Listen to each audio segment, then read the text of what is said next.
huesos, ¿no? Siempre avanzamos hueso, cuello. Luego de esto, seguiremos con órganos como ojo, encéfalo, digestivo, respiratorio, obviamente. Ahí terminaríamos la segunda unidad, ¿no? Dependiendo del tiempo, no sabemos si nos dará tiempo, bueno, ¿no? Para la redundancia, para trabajar el miembro anterior. Si no hubiera tiempo, pues se trabajará en la anatomía 2. Entonces, cuando hablamos de cuello, como podemos ver acá, estamos hablando de este segmento en el cuerpo de los animales. Y si hablamos de osteología, o sea, huesos, estamos hablando de vértebras cervicales. Todas las especies domésticas, equino, vacuno, porcino, caprino, ¿no? Perros, gatos, todas las especies domésticas tienen 7 vértebras cervicales. 7. Si yo cuento, ya tengo 1, 2, 3, 4, 5, 6 y 7. 7 vértebras cervicales. Cuando nosotros, esta es la del fondo. Ya, esa. Cuando hablamos de vértebras, de cualquier vértebra, ¿no? Son huesos, decimos que cuando se describe una vértebra, por su forma, son huesos irregulares, ¿no? A veces se hablan de huesos planos, huesos largos, huesos cortos. En este caso son huesos irregulares. Toda vértebra, cualquiera que sea, porque todas estas que estamos viendo acá son vértebras. Todas estas me están formando la columna vertebral, ¿cierto? Que empieza acá, con la primera vértebra cervical y va a terminar en la última de su cola, en los animales. Entonces, cuando se describe cualquier vértebra se dice que tiene 3 partes en la vértebra. Tiene el cuerpo, tiene el arco, los bordes, que le llaman pedículos, el arco, que me va formando este agujero grande ahí, que después me formará cuando se junta con otra, me forman el canal vertebral, ¿no? Y tienen proyecciones o apófisis. Eso es lo que tiene generalmente toda vértebra, ya sea cervical, torácica, lumbar, sacra o coxígea. Cualquiera va a tener en general esas partes. Pero, dependiendo del segmento donde me encuentre, pues tienen algunas peculiaridades cada una de ellas. Por ejemplo, si yo veo acá, veo que en esta parte de las vértebras, de todo lo que es la columna vertebral, estas proyecciones más notorias, a diferencia de estas, a diferencia de las otras de atrás. Entonces, cada segmento de la columna vertebral tiene algunas peculiaridades. Por ejemplo, estas son vértebras torácicas y acá tengo un gran desarrollo de sus apófisis espinosas, que son las que tiran hacia dorsal. Si yo me voy un poco a las vértebras lumbares, digo que lo que más se desarrolla en ellas son sus apófisis transversas. En las vértebras cervicales, dependiendo un poco de la especie, sus apófisis espinosas tiene, pero no son tan grandes como estas, salvo de la última, de la séptima, que ya crece un poco más, un poco para empatar el tamaño de las torácicas. ¿Ya? Entonces podríamos decir que en general pues las vértebras tienen esas partes. Ahora, si hablamos de las vértebras cervicales, yo puedo decir que las puedo nombrar con una letra y un número.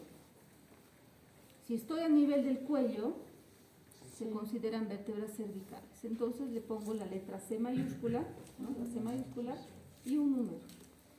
Esta diría que es, la primera sería la C1, C2, C3, C4, C5, C6, C7. A las demás voy a decirles igual, pero ya si estoy en torácico, será pues T1, T2, T3, T4, T5, T6. Dependiendo de la especie, algunos llegan a tener T13, otros T16, T17, ¿no? Porque ahí sí hay variación. Cuando estén las lumbares, les diré L de lumbar, L1, L2, L3. Cuando estén sacras, le diré S de sacra, sacra 1, sacra 2, sacra 3.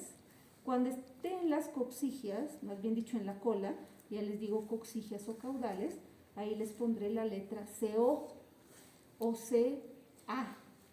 ¿Ah? Si le pongo CA es de caudales, si le pongo CO es de coxigias. Y le pongo CO o CA para diferenciar pues de la C, porque esta solo era C a secas. Entonces decimos que ya tienen un número, una letra, un número con las que podemos identificar. Pero estas vértebras cervicales, además de esa identificación, la primera y la segunda tienen nombres. La primera se conoce como el atlas y la segunda como el axis. ¿Ya? Entonces, estas tienen sus nombres, atlas y axis. Tenemos que hablar de cada una de ellas. Acá tenemos todo junto. Porque si lo tengo así. Yo estoy viendo que la primera vértebra cervical se articula con el cráneo. Entonces acá yo voy a tener una unión, una articulación entre hueso y hueso. Y esta articulación yo le voy a denominar como la articulación atlanto-occipital. ¿Ah? Porque está entre el atlas y el hueso occipital. ¿Qué parte del hueso occipital? Pues los cóndilos del occipital. Pues por eso les decía, no nos olvidemos de los huesos. Con los huesos vamos a seguir hablando siempre. Entonces acá nuevamente tenemos que recordar dónde están los cóndilos del hueso occipital. ¿Qué parte de lo que es el atlas? Con la superficie articular craneal. Con eso se va a articular. Y forma la articulación atlanto-occipital. Esta articulación es una articulación de tipo sinovial, similar a esta de acá. Esta era la articulación temporomandibular, una articulación también de tipo sinovial. Y las articulaciones sinoviales, como ustedes ya saben, pues tienen todos unos componentes, ¿no? Las articulaciones sinoviales me permiten amplios movimientos. Las articulaciones sinoviales pues van a tener, además de su superficie articular que le pertenece al hueso, presentan su cartílago articular, cápsula articular, membrana sinovial, ligamentos. Todo eso compone una articulación de tipo sinovial. Entonces, yo puedo decir que a nivel de cabeza y cuello vamos a tener 3 articulaciones de tipo sinovial. Una es esta de acá, temporomandibular. Otra es la que tengo acá, atlanto-occipital. Y la tercera es la que tengo entre la, podría decir C2 y C1, o sea, entre axis y atlas. Entonces yo le digo que esta es la articulación atlanto-axial o atlanto-axil, que también es una articulación de tipo sinovial. Esta articulación atlanto-occipital me permite estos movimientos. Y nosotros es igual, para arriba, para abajo, para arriba, para abajo, gracias a esta articulación. En cambio, esta articulación me permite un movimiento de rotación. Para allá, para acá, para allá, para acá. Esta articulación, porque va a rotar así. Entonces son movimientos notorios que me permiten estas articulaciones que son de tipo sinovial. ¿Qué más estamos viendo acá? Vemos que estas vértebras son impares.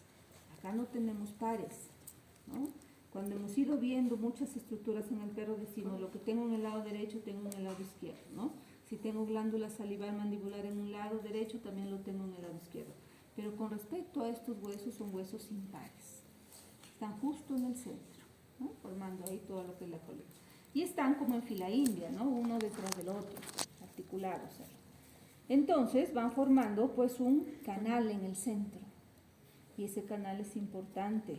Ese canal está albergando a un órgano nervioso muy importante, ¿no? Que es la médula espinal. Médula espinal. Médula espinal es considerado también sistema nervioso central, igual que el encéfalo, la médula espinal. Entonces esa va a estar por acá, ¿no? Todo el canal vertebral.